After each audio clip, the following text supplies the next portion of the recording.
Durante mucho tiempo los científicos soñaron con ver las partículas infinitesimales que hoy conocemos como átomos y moléculas, pero el ojo humano no las captaba. Con los microscopios tradicionales tampoco era posible verlas.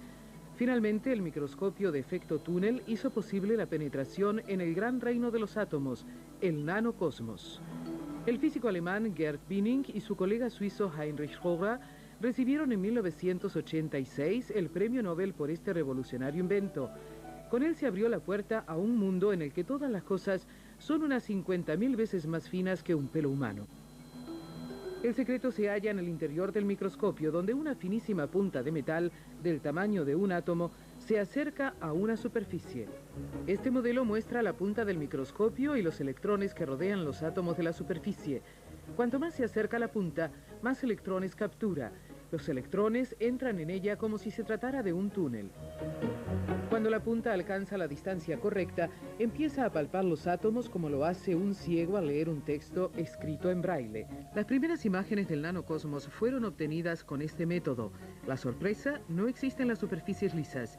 Los paisajes atómicos están compuestos siempre de colinas y montañas. Cuando vi los primeros átomos era tarde en la noche y yo estaba solo. Casi no lo podía creer. Me quedé pensando en eso durante semanas, era increíble. Fue un shock tremendo que me impresionó profundamente. Creo que todavía siento un poco esa impresión. Todavía no alcanzo a comprender aquella experiencia.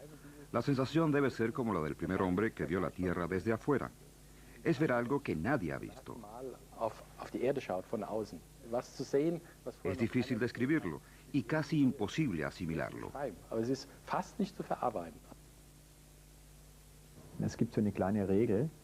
Existe una regla que dice: cuanto más pequeña sea la estructura, más compleja será la medición y más caro será el aparato, y más difícil será también obtener la información. Nos sentimos como Alicia en el País de las Maravillas. Vemos algo, nos quedamos boquiabiertos por lo que nos sucede, no lo acabamos de entender y tratamos de hacernos una idea de lo que hemos visto.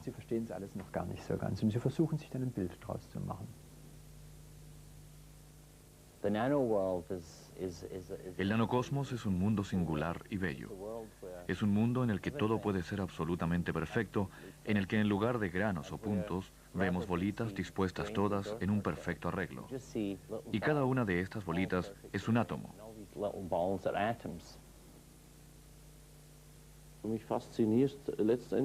En el fondo, lo único que me fascina a mí es la posibilidad de crear productos innovadores.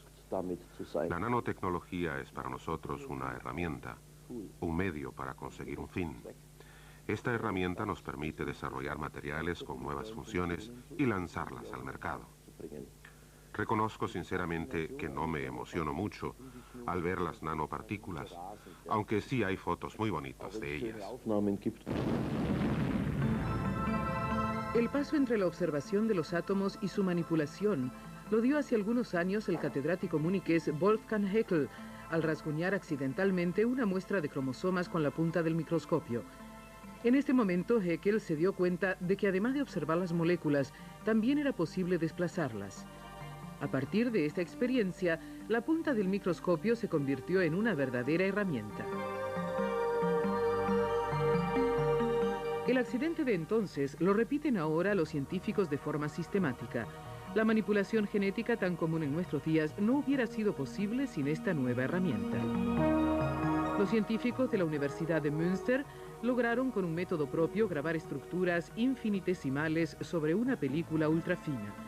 La punta de un microscopio de campo cercano es una herramienta de alta precisión que graba, molécula por molécula, la estructura deseada en el nanocosmos.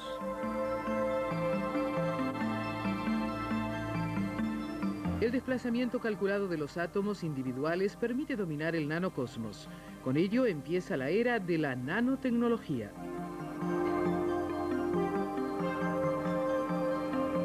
Los científicos ahora pueden trazar líneas ultrafinas e incluso reproducir cuadros enteros.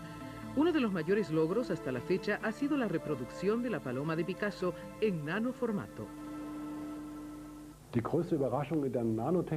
La mayor sorpresa de la nanotecnología fue el descubrimiento de que es posible manipular cada átomo por separado.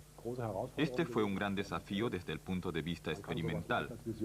Imaginárselo es fácil, pero ponerlo en práctica es otra cosa. Uno de los grandes desafíos en el pasado era demostrar que esto se podía hacer. Habiéndolo demostrado, tenemos la posibilidad de armar estructuras más complejas, tal como se lo imagina un físico, átomo por átomo y molécula por molécula. Con el microscopio de barrido de efecto túnel, los físicos pueden desplazar los átomos uno por uno hasta obtener el arreglo deseado.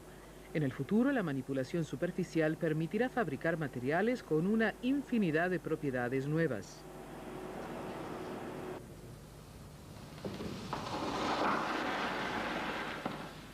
Pero no solo los físicos, sino también los químicos verán pronto la realización de un sueño.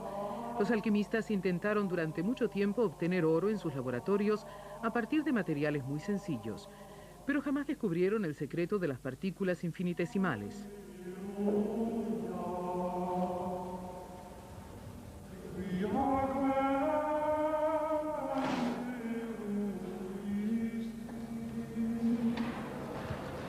Los químicos de hoy, en cambio, pueden construir moléculas específicas en el computador, después de calcular las propiedades exactas que ha de tener el nuevo material.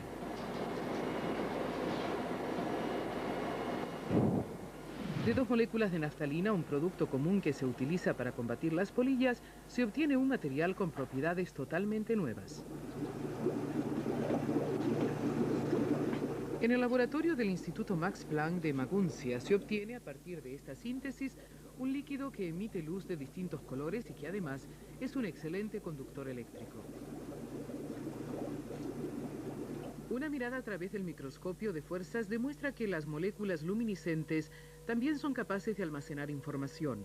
Las moléculas pequeñas e invisibles de la plaquita podrían convertirse algún día en los elementos más pequeños de un computador que procesaría los datos por medios químicos y no por medios electrónicos como se ha hecho hasta ahora. Las perspectivas son buenas, pues las moléculas forman por su cuenta un patrón simétrico, y esto es lo que requieren los circuitos digitales de las computadoras. Pero eso no es todo. Si se cumplen las previsiones del visionario estadounidense Erich Drexler, actual oráculo de la nanotecnia, las futuras generaciones de nanomáquinas y nanorobots revolucionarán el mundo entero. Según Drexler, los aviones y las naves espaciales podrían desarrollarse por su cuenta algún día a partir de unas pocas moléculas, como ocurrió con la oveja clonada Dolly en el ámbito de la biotecnología. Las nanomáquinas o ensambladores, como las llama Drexler, se desarrollarían de forma autónoma hasta convertirse en el objeto proyectado. Suena fantástico y aparentemente con fundamento científico. Si unimos un par de piezas de tamaño molecular, obtenemos un objeto 2 veces más grande. Si unimos 2 de estos nuevos objetos, duplicamos otra vez el tamaño. Y si repetimos 100 veces este paso, llegamos de las moléculas simples a los objetos macroscópicos con un peso de varias toneladas. Si cada etapa toma un segundo, podemos pasar en menos de 2 minutos de los insumos, o sea, de los elementos químicos, al producto final. Computadores, aviones, naves espaciales, etc.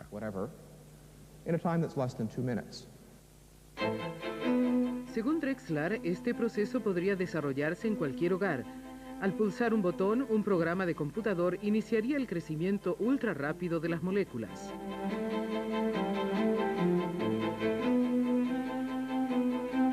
En pocos segundos se formarían todos los objetos de uso diario, pudiéndose seleccionar su forma y colores.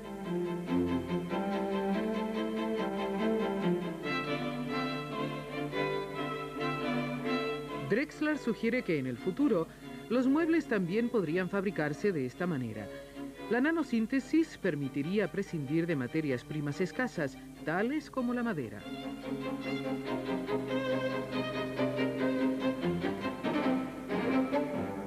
Según su teoría, los objetos se reproducirían en un abrir y cerrar de ojos.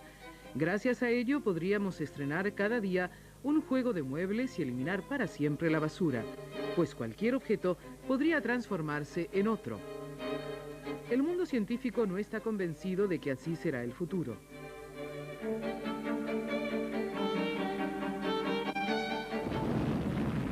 Pero la visión de Drexler tampoco es disparatada. Esto lo ha demostrado James Szymczewski, inventor de la primera nanomáquina operativa del mundo, que fue fabricada con un microscopio de barrido de efecto túnel.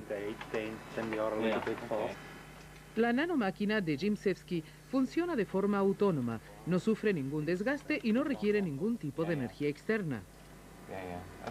Un anillo de átomos de carbono rodea una molécula en rotación y la mantiene en movimiento perpetuo.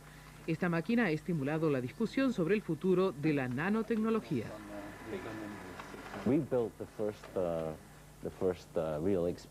Nosotros hemos construido el primer ejemplar experimental de una máquina de este tipo.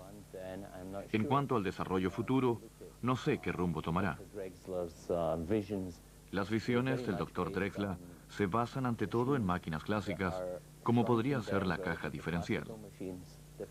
Esas son cosas que uno esperaría encontrar en un Mercedes-Benz, pero no sé si las máquinas moleculares tendrán justamente ese aspecto.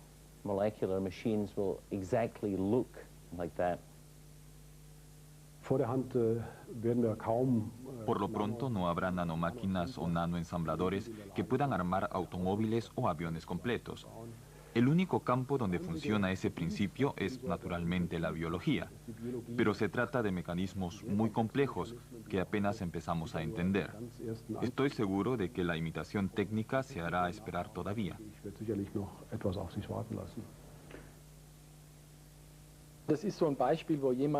Lo que tenemos aquí es una persona que intenta predecir el futuro. A mí eso no me parece válido. El futuro se hace, no se prevé. Eso lo ha dicho mi amigo y colega Heinrich Rohrer, y creo que él tiene la razón. El futuro no se puede prever.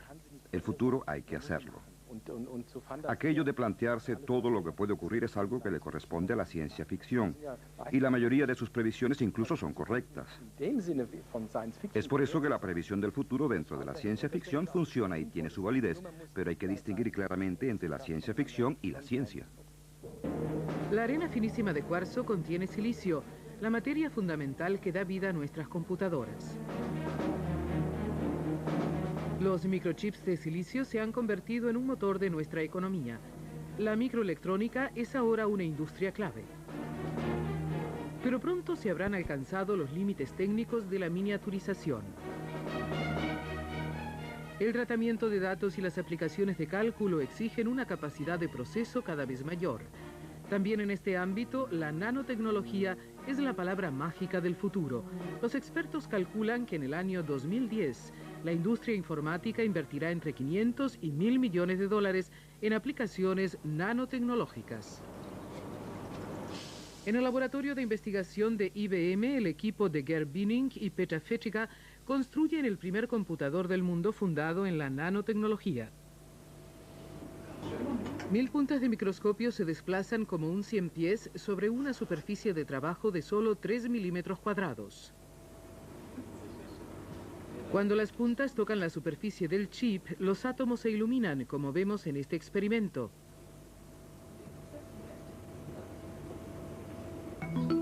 Cada una de las 1000 puntas amortiguadas puede grabar mecánicamente una información sobre la superficie. Siguiendo las reglas informáticas, cada elevación representa un dato y tiene un valor de 1. Cada depresión indica que no hay datos y recibe un valor de 0. Además de grabar diferencias de altura, la punta del microscopio puede también palpar la superficie para captar informaciones, tal como lo hace la aguja de un tocadiscos. De esta manera se ha obtenido la unidad de memoria más pequeña posible, correspondiente exactamente a un átomo.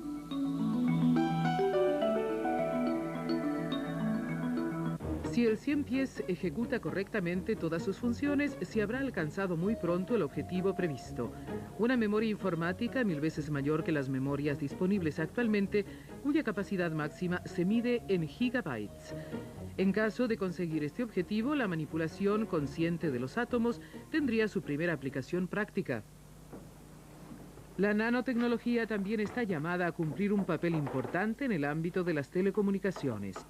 Hace 100 años, la telegrafía hizo posible la transmisión instantánea de mensajes alrededor del globo. Las señales acústicas de Morse eran convertidas para ello en impulsos eléctricos. Hoy en día los datos fluyen alrededor del globo a través de una red cada vez más densa de fibras ópticas. La luz se ha convertido en el portador más importante de informaciones. Pero la luz también tiene que ser transformada rápidamente en corriente y de corriente en luz. La red telefónica e informática de fibra óptica tiene que ser cada vez más densa y veloz. Los cristales como este han realizado hasta ahora esta transformación milagrosa. Son un material de base que reúne propiedades eléctricas y ópticas. Pero el actual volumen de datos muy pronto superará la capacidad de este material para procesarlos. La transmisión de datos mediante señales luminosas en poco tiempo alcanzará sus límites. Los nanotécnicos podrían ayudar a solucionar este problema. El equipo de investigación del catedrático Dieter Wimberg de la Universidad Técnica de Berlín ha descubierto un principio revolucionario al combinar dos sustancias que, según las leyes de la física, tendrían que ser incompatibles. Este tubo contiene una de ellas en estado gaseoso. Wimberg hizo su descubrimiento revolucionario al calentar a 1000 grados centígrados la cámara entera con las dos sustancias.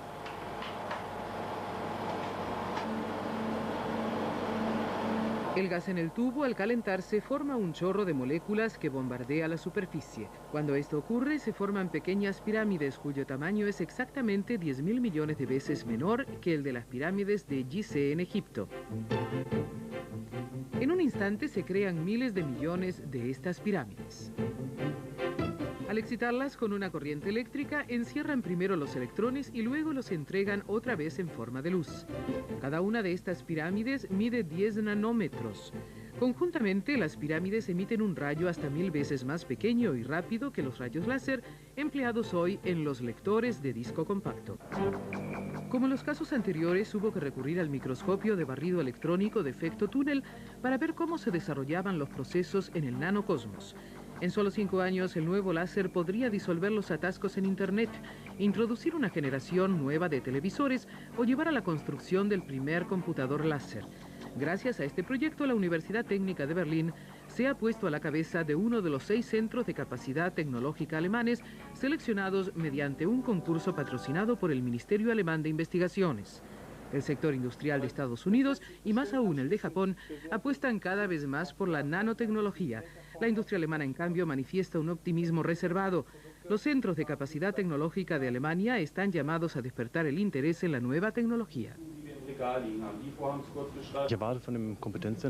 Yo espero que el Centro de Capacidad Tecnológica fortalezca la nanotecnología en Alemania y que contribuya ante todo a obtener ventajas competitivas. Además, para una empresa pequeña como la nuestra, es importante trabajar en proyectos de investigación conjuntos. El Deutsche Bank ha prometido apoyar este proyecto y cuando llegue el momento cumpliremos nuestra promesa. Me parece impensable impulsar nuevos proyectos de investigación y desarrollo que favorezcan especialmente a nuestra industria. Una aplicación futura de la nanotecnología es la elaboración de materiales con propiedades totalmente nuevas. El Instituto de Nuevos Materiales de Saarbrück es otro de los centros de capacidad tecnológica de Alemania y es líder europeo en este ámbito. La especialidad del instituto es mezclar líquidos en los cuales las moléculas más ínfimas, las llamadas nanopartículas, llevan a cabo verdaderos milagros. En el recubrimiento del vidrio especialmente se obtienen efectos variados y hasta ahora desconocidos. En la fábrica del instituto se elabora por vez primera placas de vidrio de los tonos más variados mediante la aplicación de capas invisibles tan finas como una molécula.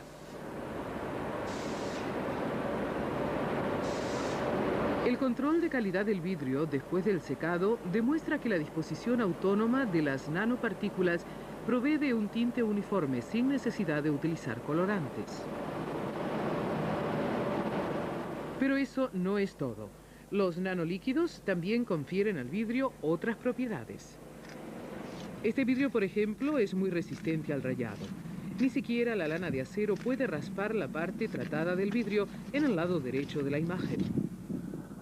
Otra prueba demuestra la resistencia térmica de una nanocapa transparente que separa dos placas de vidrio. Al aplicar fuego se produce una espuma termoaislante.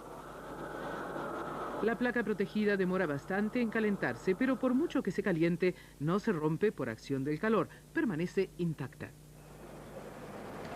Un recubrimiento ultrafino protege además contra la suciedad. El aceite viscoso para máquinas no se adhiere a la parte recubierta de la puerta. El sector médico también se beneficiará muy pronto de los experimentos de los investigadores. Las nanopartículas utilizadas en el estudio de materiales ayudarán a los médicos en el tratamiento no agresivo del cáncer. Uno de los procedimientos tradicionales que mejorará significativamente gracias a la nanotecnología es la hipertermia, que consiste en calentar el cuerpo entero del paciente a la temperatura insalubre de 42 grados centígrados. A finales de 1999, en la clínica Virchow de Berlín, se calentará por vez primera de forma aislada un foco de cáncer. El nanolíquido se introducirá en la célula cancerosa tal como se ilustra en este modelo. El paciente es sometido a un campo electromagnético alternante. Únicamente las nanopartículas reaccionan a las ondas magnéticas, se calientan y al hacerlo destruyen el tejido del tumor. En el futuro se utilizarán partículas inteligentes que identificarán por su cuenta las células cancerosas y las destruirán sin dañar nada más. Al menos en principio podría cumplirse pronto la visión de los autores de ciencia ficción de viajar por el interior del cuerpo humano. Está claro que la nanotecnología no funcionará como se ve en esta película, porque no podemos reducir el tamaño de los seres humanos. A lo sumo podremos reducir los aparatos que se introducen en el cuerpo humano y estos realizarán trabajos que actualmente solo se pueden llevar a cabo desde fuera. Está claro que en el futuro los procesos serán manejados desde afuera y no por argonautas. Aunque hay todavía muchos fenómenos que los científicos no pueden explicar, todo indica que el mundo en miniatura ofrece posibilidades ilimitadas. Una declaración final sobre la nanotecnología tendría que ser una mega declaración. Pero como nuestro tema es la nanotecnología, necesitamos una declaración muy breve. La nanotecnología aportará estímulos totalmente nuevos a muchos ámbitos de la ciencia y de la tecnología, y estos serán un motivo de satisfacción para todos. Para mí, la nanotecnología es el camino de la naturaleza. Nosotros también andaremos por este camino, pero nuestra forma de andar será muy distinta a la de la naturaleza, y de nuestras andanzas saldrán cosas con las que hoy solo podemos soñar. Podríamos citar aquí al escritor alemán Gotthold Ephraim Lessing, quien dijo una vez, lo pequeño es bello.